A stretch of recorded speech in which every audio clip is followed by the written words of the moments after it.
Okay.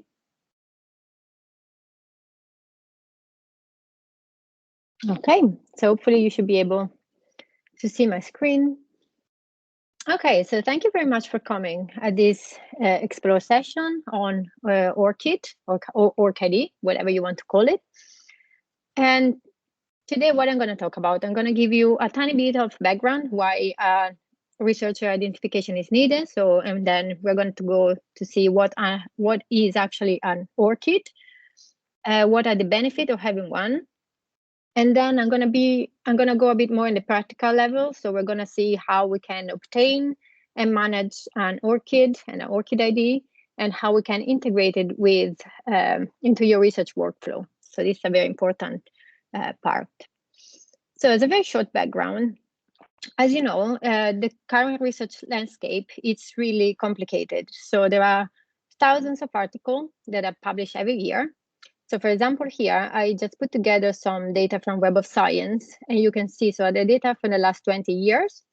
And as you can see, there is this increasing trend in the publication number. So here you can see the number of publications published every year for different subjects. So there's this increasing trend. And for some subject, of course, it's always changing according to the area. But like if you look at chemistry, for example, or engineering, so the amount of publication in 20 years has more than doubled. If you look at the life sciences, it's quite impressive, because in 2000, you have about 400,000 publications in 1 year. And then if you look in 2021, we passed the million. So you have over 1,200,000 publications in only 1 year. So you will understand it's really, really difficult to manage all this amount of data, of publication. And of course, it's not only the publication that are rising, but also the number of researchers. And this increases the chances for researchers to have the same name. So there are many researchers with identical name and surname. And plus, at the moment, in the current landscape, researchers are also required to change affiliation quite frequently. So it's very common for postgraduates and also academics to have contracts that are 2 years, 3 years long. So there is this constant changing as well in affiliation. So these two things coupled together, so identical names plus mobility and changing of often affiliation, makes really, really difficult to manage the publication records of single researchers. And what happened is that there are lots of mistakes in on databases according to researchers' personal records. So if you take, for example, Google Scholar, it's in particular, if you have a popular name, it's really common. It's really, really common that you might see in your profile the name, the publication of some other researcher that has your same name or your same surname, but this is not correct. So it's really difficult to have records that are reliable. And this is negative for the researchers, because you're going to have, of course, mistakes in your records. So your metrics are not going to be precise, and not going to be accurate. It's going to be much more difficult for other researchers to find you, because they might look for a certain publication, but your publication might be assigned to someone else. So they might contact someone else instead of you, etc. So it is a current issue. So to solve this issue, ORCID, which is a non-profit organization, basically what did it do? They created this unique persistent digital identifier. So it's an ID, it's a number that they assign to researchers that register on their website. And this number stays with the researcher for the whole of their career. So what does it mean? That if you change affiliation, this number will stay the same, always the same throughout your academic career. And this is very convenient, because if used correctly, so instead of having publication associated with your name, you will have publication associated with this number, and this number is unique. So there's not going to be any more problem due to other researchers that share with you the same name. So ORCID, so this association gives different services. So the first of all is, as I say now, the ORCID ID. so this unique identifier, which is free of charge, and each researcher can apply very quickly, and I can show you how in a minute. And associate with this identifier, there is the ORCID, the so-called ORCID record, which is basically a very comprehensive CV that is linked, that will be linked with your ORCID ID. And then they also offer the API, a service of APIs. So APIs are application programming interfaces, they're called. And basically, it's a way to say they offer a system, so a way for systems to communicate with each other. And this is a very important feature of ORCID. And I will show you in a tiny bit how this works. So basically, with APIs, you're able to connect your ORCID ID and your record to other systems, and then you allow the information to flow between systems. And this has numerous advantages that I will show you in a bit. So what are the main benefits? You will have understood at the moment already. But of course, if you have an ORCID ID, so if you apply and you get your author's ID, you will make sure that your research outputs are attributed to you correctly. So you're going to reduce the ambiguity and you're going to improve the recognition of your work. This will, by consequence, enhance your discoverability and the visibility of your research. And not only that, but depending on the stage you're in your career, so if you're also doing peer reviewing, so peer review, it's considered quite important in the career of an academic because it's considered a very valuable service in the academic community. So the fact is that many times you can't actually specify in your name when you do peer review work because you have to maintain, confidentiality, and peer reviewers have to be anonymous. So if you link your peer review to your ORCID number, you're able to keep track of your work as a peer reviewer, and at the same time you maintain this confidentiality level. So it would be very useful then for job application, promotion, and this kind of thing to show that you are also contributing as a peer reviewer. And ORCID is very convenient because you will have everything registered on your name automatically. Then another benefit that, as I was saying before, the ORCID is interoperable. So as I say, it connects, it links with other institutions, with research funders, with other publishers. And as I will show you, it's going to save you loads of time that you will have otherwise dedicated to admin work in filling forms, basically. And also, ORCID is recommended and sometimes is mandated by funders. For example, if you would like to apply for a grant to Wellcome Trust, you won't be able to do that unless you have an ORCID ID. And possibly, it would be mandatory as well for the next ref submission. So, of course, lots of benefits as a researcher, but it also benefits a lot institutions because, of course, if all the researchers that are affiliated with an institution have their work attributed correctly, this reflects well on your institution, your university, or wherever you're working, and will increase, by consequence as well, the visibility and the prestige of the university you're working at. And also, having the ORCID means to have much more accurate records, and this makes life easier as well for managing research record up. When in particular at the university, when we have so many research and we have to, updating record constantly. Let's say ORCID simplify also all these processes. So it's beneficial for researchers, but also for institutions. This chart just wanted to show that the ORCID is actually adopted at the world level. So you can see, in particular, you have higher number in USA, UK, Brazil, China, India, but its use is quite spread around the globe. So it's used across the globe.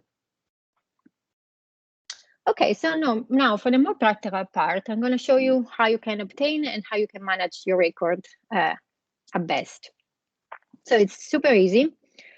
So the first thing, if you don't have one, you have to create your ORCID.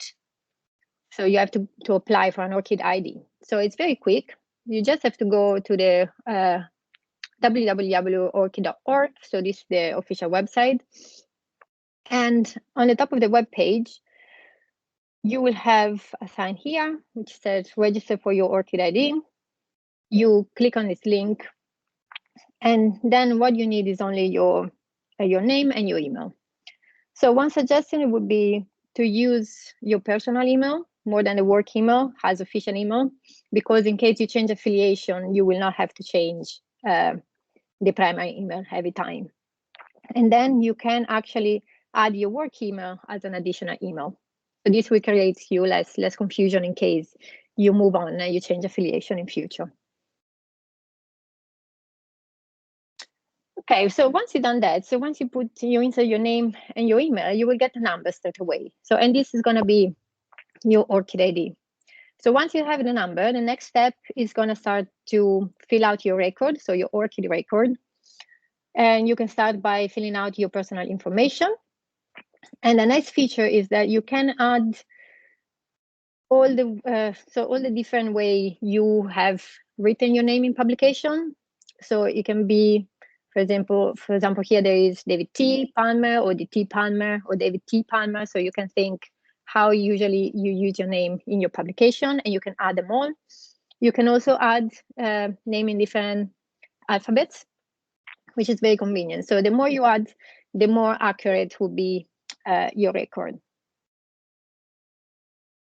And so once you add your information, I would suggest the second thing to do is actually go into the account settings and check the visibility settings, because when you add information, by default, ORCID is open to everyone, which means that everybody with internet access will be able to access your information. And you can choose if you actually want this to happen. So if you want everybody to see your name, your biography, for example, or information you added here. If you want only trusted organization, so this basically means that only organization to whom you will give access to your ORCID will be able to see your information, or you can just close your profile as well. So this is up to you. So once you edit your personal information, you can go on, and there is a section on works. Basically, in the works is where you have to add your publication, your contribution, you can add your activity, anything that is related to your research. So poster, conference, contribution, or a presentation, wherever you want to add. And you can do it in different way. So if you go on the add button, you can choose in different way you can do that. You can do it manually, but if you have many publications manually, it will take long. So you can do a search with the UI, or you can use this tool, which is called Search and Linked. So once you click on this, so this window will pop up, and here it will give you different databases, so that different indexes where you can look for your citation, for your publication, sorry.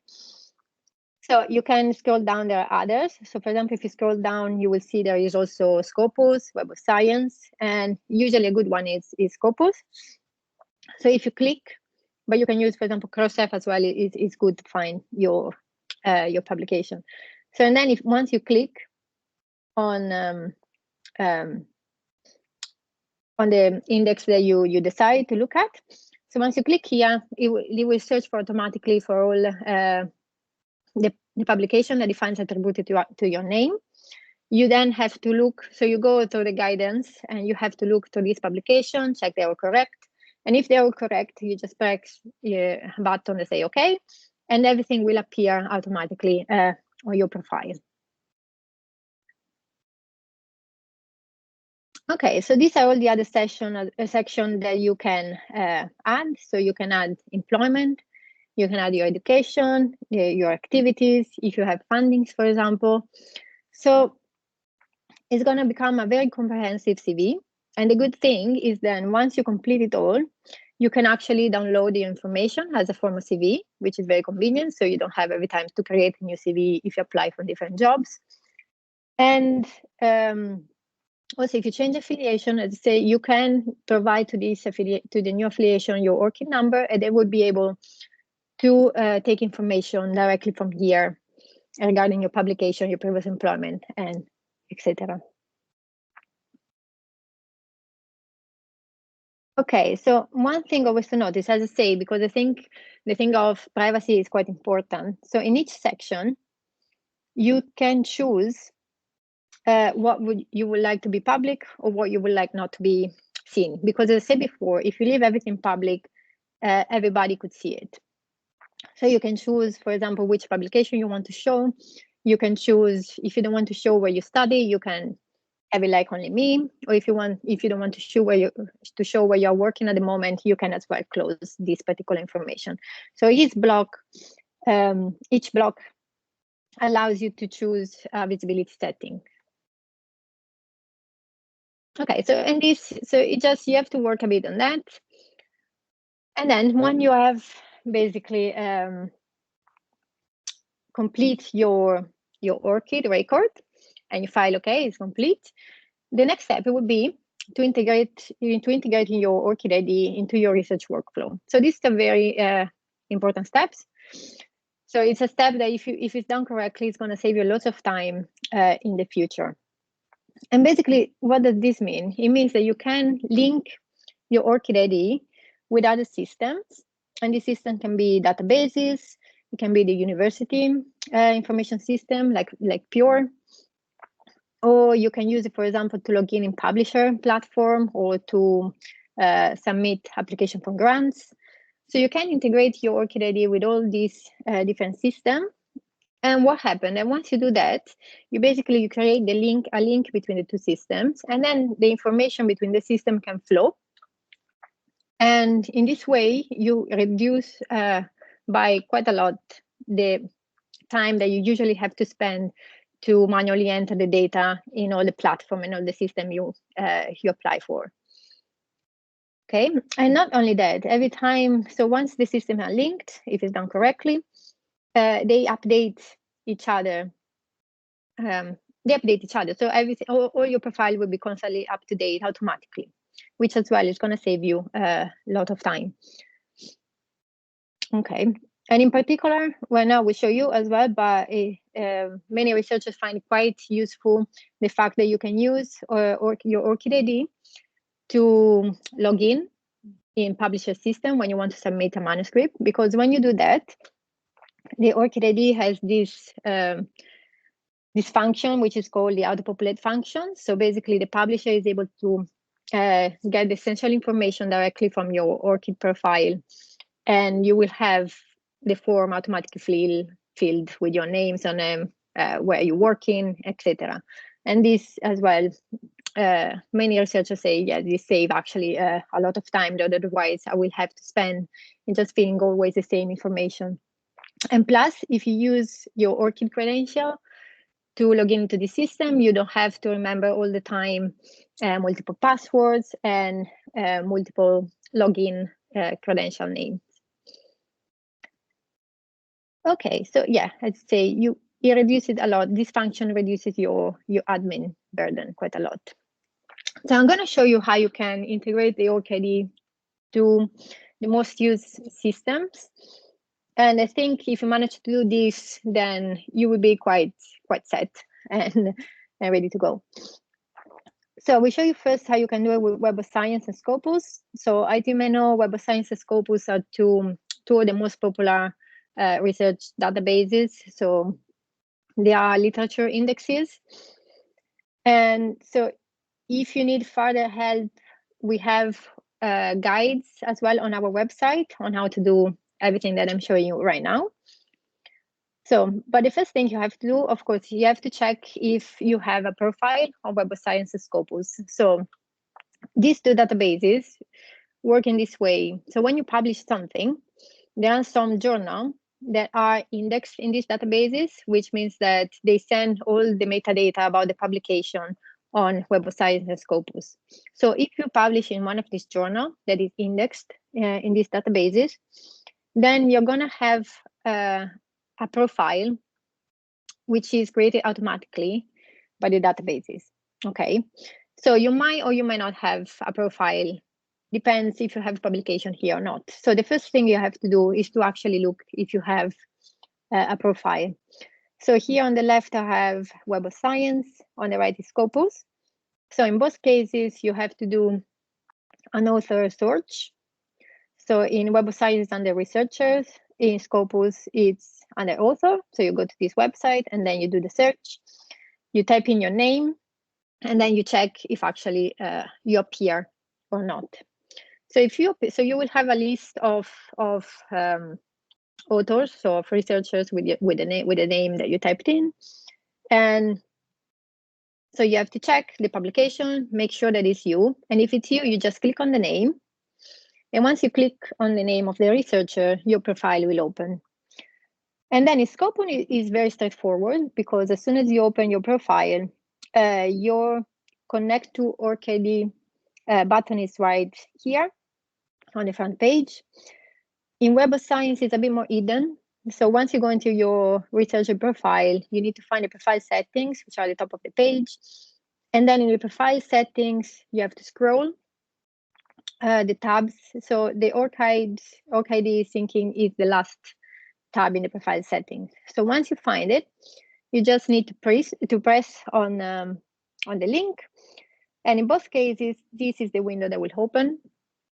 And the only thing you need to do is to authorize access. So once you've done that, it means that you have created a link between the two systems. So what does it mean? That every time you have a publication, if this publication is indexed in Scopus, so it will appear on Scopus, and then it will automatically appear on your ORCID record. Okay, so this is for the databases. Then another important thing for you to do would be to integrate your ORCID ID with Pure. So Pure, I think you will know, but is the university research information system. So basically, it holds all the range of research-related outcomes, impact, activities of researchers that are affiliated with the university. So everybody at the university has one, so every researcher has one. So for sure you will have a Pure profile. You can log in here with this link. And once you open your profile, if you go under your picture, there is an edit profile button. And once you open this, you're gonna find the ORCID button. And here it asks you to create or connect your ORCID ID. So if you don't have one, if you press on the button, it will bring you to the ORCID website where you can create your ORCID ID. If you have one, it will open again the windows like I showed you before, where you have to authorize your ORCID ID. So once you authorize the connection between the two systems, is created, which means that you will allow flow of information between Pure and your ORCID record. So one thing to notice is that sometimes you might find on your profile that is already your ORCID ID. So this, for example, is an ORCID ID. But if you see this line under it, it means that someone has added the ORCID ID to your profile, but then there's no been an authorization. So it means that even if your number is here, the two systems are not connected, so they cannot talk to each other. Okay, so there's no flow of information. So what you have to do in this case, if you just press on the authorize button, that you're gonna again, again,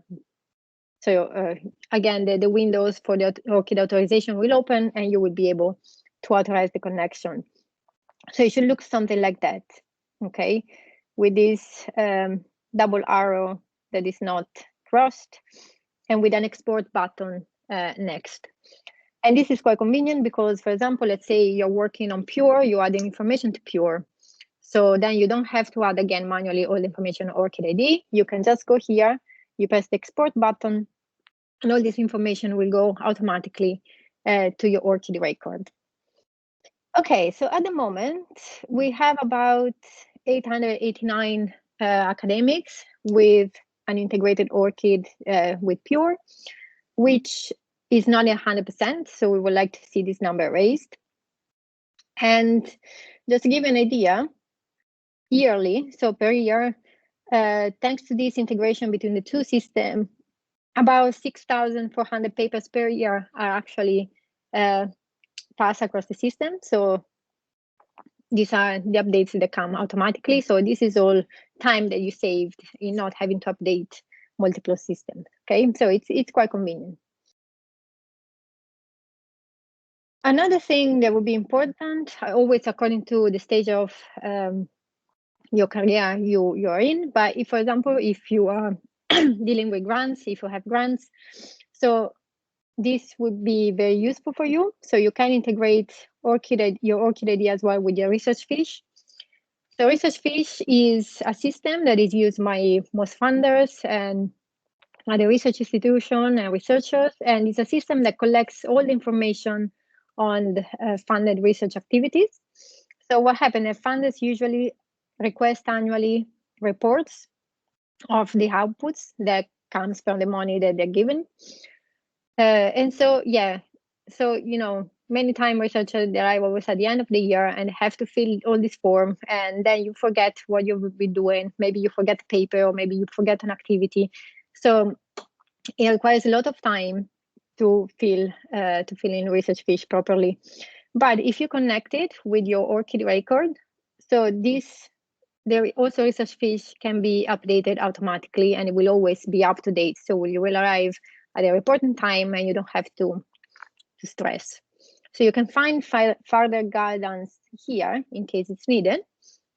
But otherwise, very simply, as well in this case, once you connect, once you enter in research fiche, you have a connect to ORCID ID just below your name. Again, it's just enough one click. You click here, the Windows pops up, and you can authorize the access. So finally, I just want to show you how ORCID also integrates with publisher platforms. So this, again, it's quite useful because, as I said before, if you use your ORCID ID credential to log in publisher platforms, you don't have to create, you know, a username every time. You don't have to create a new password every time. So everything becomes a bit easier. And then you log in and you will find all your information that are already filled. So many publishers, not all of them, but many publishers have a direct integration. So this is an Elsevier journal, and you can easily find login via ORCID ID. So you see the little logo. So you press here and it's done. Other publisher, for example, they don't allow the direct login with ORCID ID. So for example, this is a Wiley journal, and it allows you to do this with Web of Science. So you wouldn't be able to use ORCID directly, but you can use Web of Science. And here I suggest you actually, if you don't have an account in Web of Science, you can create an account using your ORCID ID, and this will create a connection straight away. Okay. Okay, so one thing to keep in mind, so as I say, this interoperability is really, really convenient. However, so every time you give access to a system, to a different platform, it means that this platform and this system will be able to make changes to your ORCID record. And for this, I mean, for example, as I was saying before, if you have a new publication on Scopus, Scopus will be able to add this publication to your ORCID record. So this kind of modification. But it might be that in some cases you might not be happy with it. Or for example, if you link your ORCID ID to Pure, so the university information system, it means that the university will be able to modify your profile, and for example, to modify also your work, your employment. And it might be that in a couple of years, 3 years, or whatever, you might change affiliation. So you don't want the University of Aberdeen to be able to actually access your ORCID record anymore. And you can, at any time and whenever you want, you can revoke this access. So you can just go, you enter your ORCID record. If you go under your name, you will find the trusted parties option. And once you open this, you have a list of all the platform and system you're given access to, and you can decide to revoke the access.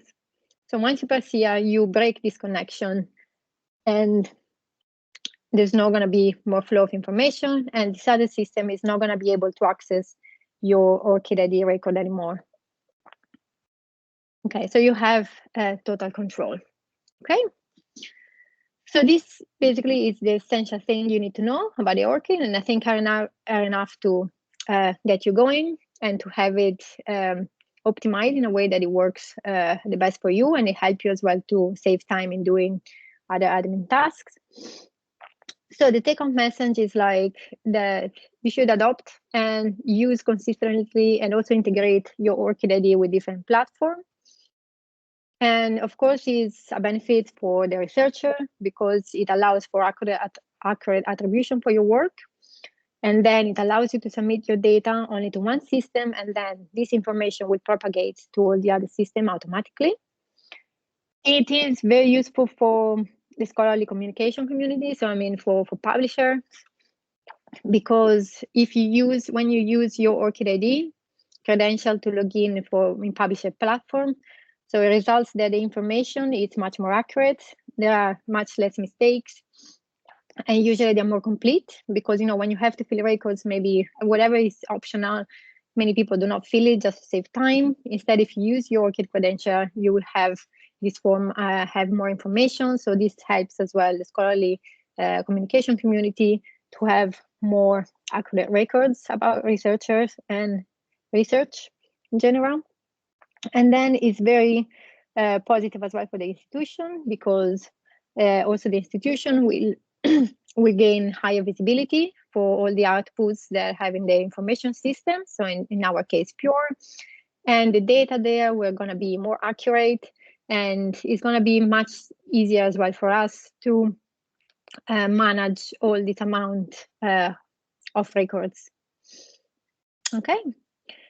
So thank you very much for listening. And here I have added more links with further material.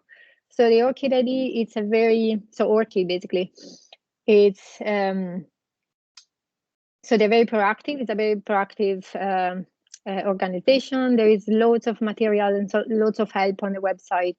So if you go on the website, you will find other videos and other help and support as you need.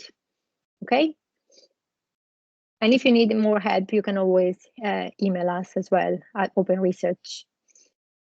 Okay, so I'm going to stop this. I'm going to stop the recording.